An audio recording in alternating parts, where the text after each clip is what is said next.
Assalamualaikum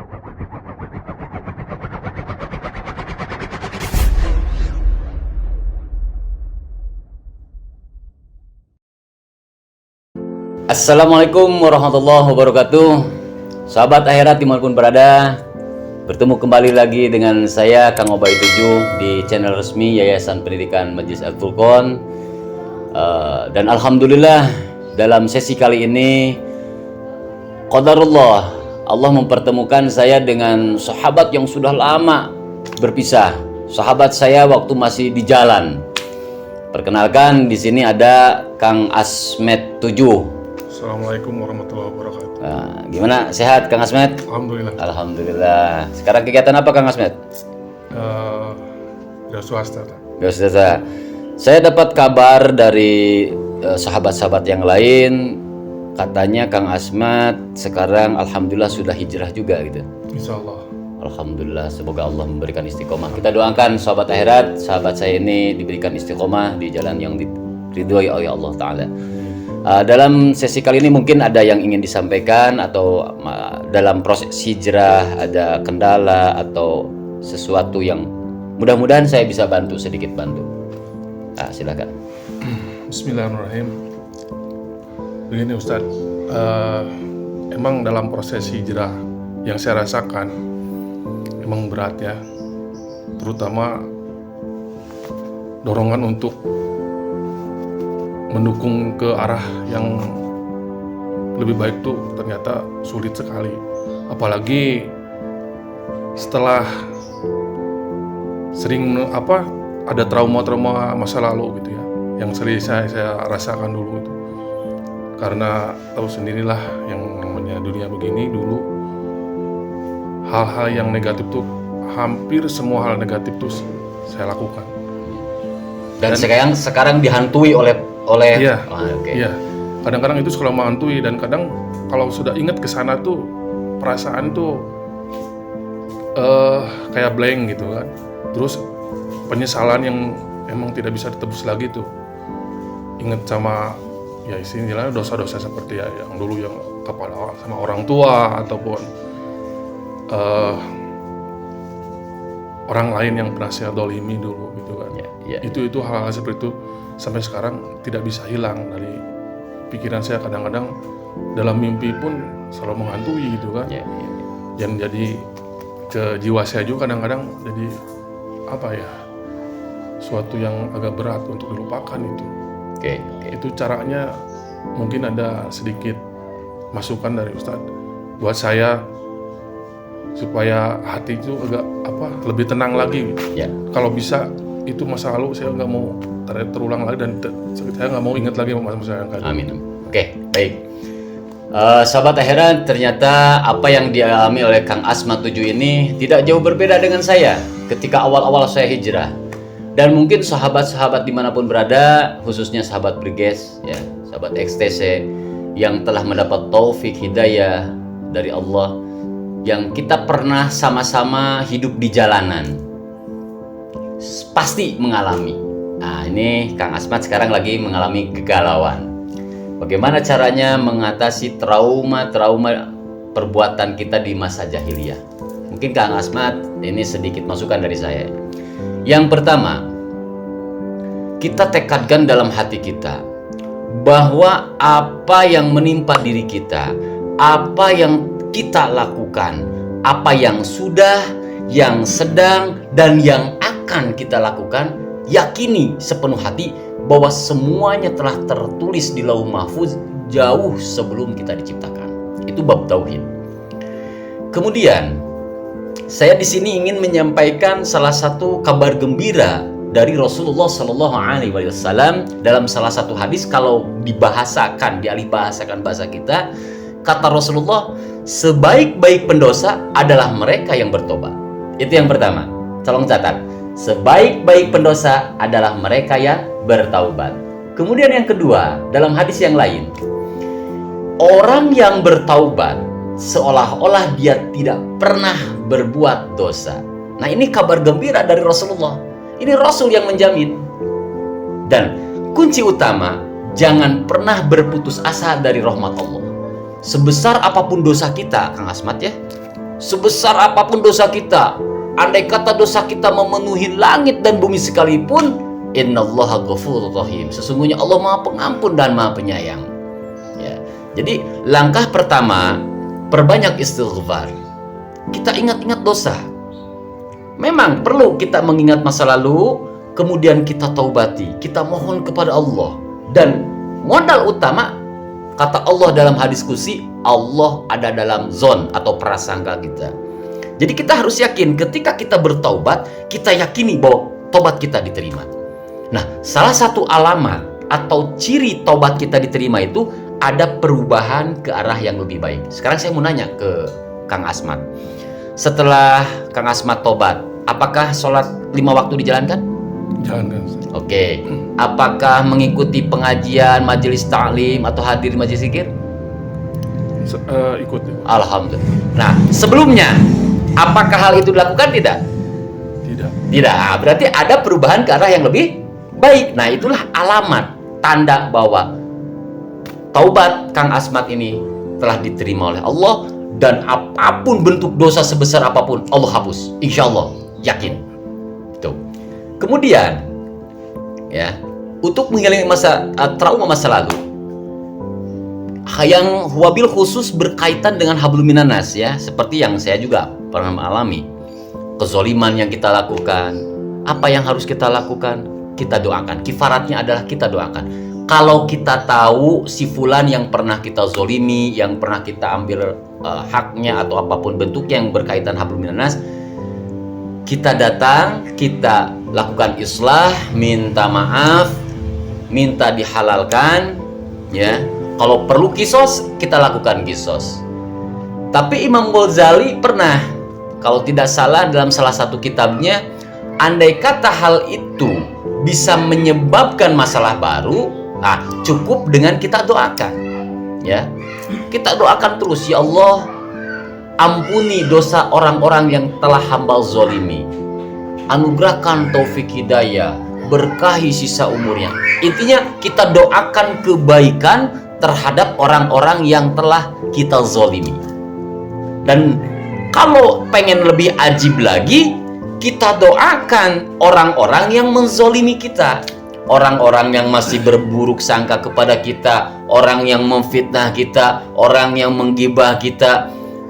Kita doakan kebaikan. Ya Allah, ampuni mereka, ya Allah. Ya, anugerahkan taufik hidayah, anugerahkan taubatan nasuha sebelum maut. Nah, itu insya Allah lambat laun. Jadi jangan mengingat-ingat dosanya, ya. Justru yang kita ingat adalah karunia Allah yang telah menganugerahi kita taubat. Ini suatu karunia yang luar biasa. Ya, Kang Asmat ini melakukan salah satu dari hamba-hamba pilihan Allah, karena Allah menganugerahi taubat kepada hamba yang dikehendakinya.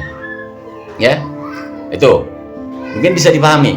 Nah, lalu jadi kita ambil positifnya. Kalau ketika terbayang dulu pernah menyiksa seseorang, langsung detik itu juga kita memohonkan, ya Allah, hamba mohon ampunan, hamba telah berbuat zalim kepada si fulan. Ya Allah, si fulan ini anugerahkan taufik hidayah, doakan kebaikan. Itu lambat laun insya Allah. Ya, jadi jadikan masa lalu kita, masa kelam kita sebagai apa ya namanya, motivasi untuk kita berbuat lebih baik lagi. Jadi PR kita, sahabat akhirat dimanapun berada, ya, apa yang telah kita lakukan kezoliman di masa lalu atau kesalahan kita. Nah, di sisa umur kita yang nggak tahu berapa Allah masih mengizinkan kita hidup dalam dunia, bagaimana caranya kita menambal? Gitu, Mang Asmat. Ya, kita berusaha apapun yang kita lakukan, semoga bisa menjadi kifarat dosa. Nah, itu bisa dilakukan dengan memperbanyak sholat sunnah, memperbanyak sodako. Hati-hati, ada rahasia dari sodako. Dengan sodako pun bisa melebur dosa kita. Wabil khusus yang paling ajib yaitu memperbanyak sholawat. Dengan memperbanyak sholawat kepada Rasulullah SAW, selain kita akan dikenal oleh Rasulullah, selain kita akan bertetangga dengan Rasulullah, sholawat itu akan melebur dosa-dosa kita. Mungkin terjawab pertanyaan pertama, atau kurang puas? Terjawab, Ustaz. Alhamdulillah. Ada yang ingin disampaikan lagi kira-kira? Terus ini, Ustaz, kan ini proses hijrah itu emang sulit ya. Ya.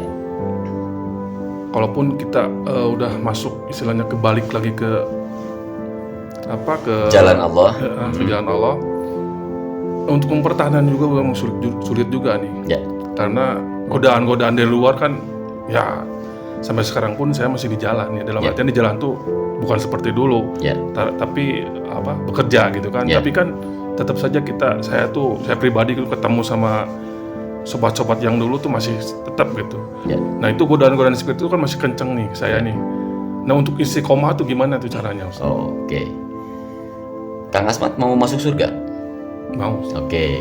Nanti pulang dari sini tolong buka dalam Al-Baqarah ayat 214 kalau nggak salah ya. Kalau salah tolong diluruskan, maafkan karena saya bukan ahlinya. Di situ Allah bertanya, apakah kalian mengaku atau mengharapkan masuk surga atau mengaku beriman sebelum datang ujian yang bertubi-tubi? Nah, jadi kan itulah satu ujian, ya. Jadi memang proses hijrah ini tantangannya luar biasa. Kadang kita diledek. Dulu kita jago berantem, begitu kita hijrah sama anak kecil ditantang, waduh. Ketika kita hijrah dulu kita peminum khamar atau narkoba, itu banyak lah yang sering datang ke sini mengeluhkan seperti itu. Jadi cara menyikapinya, jadikan itu motivasi, ya. Nah, kuncinya tadi bagaimana caranya supaya istiqomah. Nah ini gampang-gampang sulit. Bagaimana caranya supaya istiqomah? Setingkat kiai pun nggak bisa istiqomah. Nah, kenapa? Karena istiqomah itu adalah anugerah dari Allah, pemberian dari Allah. Jadi langkah pertama, mohon kepada Allah, sang pemilik segalanya. Allahumma inni as'alukal quwwata wal istiqomah. Nah disebut itu. Wal istita'ah wal ibad fit ta'ati wal ibadah wa na'udzubika min kulli musibah wa syidah. Ya Allah, kalau bahasa kita, hamba mohon kekuatan kepada Engkau ya Allah untuk melaksanakan seluruh perintah-Mu, menjauhi larangan-Mu. Beri hamba istiqomah dalam ketaatan kepadamu. Itu ikhtiar batin berupa doa. Nah, ikhtiar lahirnya apa? Yang pertama, berkumpul dengan orang soleh, ya. Dengan seperti misalnya Mang Asmat di sini punya sahabat yang lagi hijrah lagi, jangan pernah ditinggalkan, ya. Apalagi yang harus kita lakukan langkah pertama orang berhijrah ini cari guru. Hati-hati. Bagi yang mau berhijrah, segera cari guru. Tapi asal jangan berguru, hati-hati. Di akhir zaman ini penuh fitnah. Karena Rasulullah SAW telah mengabarkan 14 tahun yang lalu bahwa akan datang suatu zaman, ciri kiamat, Islam terpecah menjadi 73 golongan. Nah, jadi kita harus selektif mencari guru. Carilah guru yang sanad keilmuannya itu bersambung kepada Rasulullah SAW. Makanya kita mohon kepada Allah, ihdinas siratal mustaqim. Ya, jadi kita berguru, kita ikuti berkhidmat ke guru, kita bergaul dengan orang soleh, itu ikhtiar lahirnya. Nah, itu insya Allah lambat laun. Istilah elektronik itu kita kan kecas lagi, ya. Nah, itu lambat laun insya Allah kita akan diberi kekuatan oleh Allah, ya. Kuncinya bagaimana caranya supaya hati kita hidup. Itu kuncinya dulu. Seperti ini, saya mau nanya ke Mang Asmat. Tahu ikan? Oke. Ikan hidup puluhan tahun di laut yang asin. Kang Asmat ambil itu ikan, lalu digigit mentah-mentah. Apakah rasanya asin? Tidak. Ya, kita ambil ikan yang hidup, kita makan. Padahal itu ikan puluhan tahun hidup di air yang asin. Nah, sekarang kasus kedua. Itu ikan kita ambil, kita sembelih, kita matikan dulu ikan, celupkan ke air laut. Jangankan puluhan tahun, 10 menit aja. Lalu gigit. Apakah terasa asin? Asin. Apa yang membedakan? Yang pertama ikan hidup, yang kedua ikan mati. Ya, nah itulah gambaran kita. Bagaimana caranya kita seperti ikan di lautan. Kalau hati kita sudah hidup, senantiasa zikrullah, mengingat Allah, dimanapun kita berada, kita bergaul dengan perampok, tidak akan menjadi kebawa perampok. Kita bergaul dengan masih orang yang berbuat maksiat, insya Allah kita akan tidak terbawa maksiat. Bahkan ada misi di situ, kita merangkul, kita mengajak. Yuk, kita sama-sama. Setelah Kang Asmat sekarang hijrah, ajak yang lain. Tugas kita hanya mengajak, ya, tidak bisa menyadarkan. Lalu, aduh belum bisa, doakan, minimal doakan. Doakan semoga mereka mendapat taufik hidayah. Nah, untuk pertanyaan kedua, kira-kira jawab. Terjawab. Alhamdulillah. Terima kasih. Nah, itu baik sahabat akhirat dimanapun berada. Inilah sahabat saya dari dulu, Kang Asma 7, yang sama-sama dulu di masa muda kita brutal di zamannya, dan qadarullah Allah menganugerahi saya taubat, dan doakan semoga taubatan saya taubatan nasuha hingga akhir hayat. Dan Kang Asmat pun sama, alhamdulillah telah dianugerahi taubat, dan doakan semoga beliau istiqomah di dalam taubatnya. Dan kita sama-sama berjuang untuk menegakkan kalimat la ilaha illallah. Kita sama-sama merangkul sahabat pun, di mana sahabat dari Briges, sahabat dari EKTC, dari GBR, dari Monreker, dari ormas apapun. Saya doakan semoga Allah memberikan taufik hidayah, memberikan taubatan nasuha sebelum kita dipanggil oleh Allah menghadap kepada Allah. Dan bagi yang mau bergabung, pintu saya terbuka lebar. Yayasan Pendidikan Majelis Dzikir Al-Furqon yang beralamat di Babakan Tarogong di seberang Citylink bisa merapat ke saya. Mudah-mudahan bisa membantu perjuangan saya. Saya pun mengayomi anak-anak yatim, duafa, anak-anak jalanan saya rangkul. Tolong doakan saya istiqomah dan dijauhkan dari sifat sombong. Demikian sesi kali ini. Semoga kita bisa bertemu dengan sesi-sesi berikutnya. Seperti biasa, bagi ikhwan-ikhwan sahabat hijrah dimanapun berada yang mau membantu perjuangan saya untuk mengayomi anak yatim, duafa, dan fisabilillah, bisa berdonasi di rekening di bawah ini. Terus pantau channel resmi Majelis Dzikir Al-Furqon dengan searching yang singkat Kang Obay 7. Semoga bermanfaat adanya. Salam dari Kang Obay 7, KDHT. Assalamualaikum warahmatullahi wabarakatuh.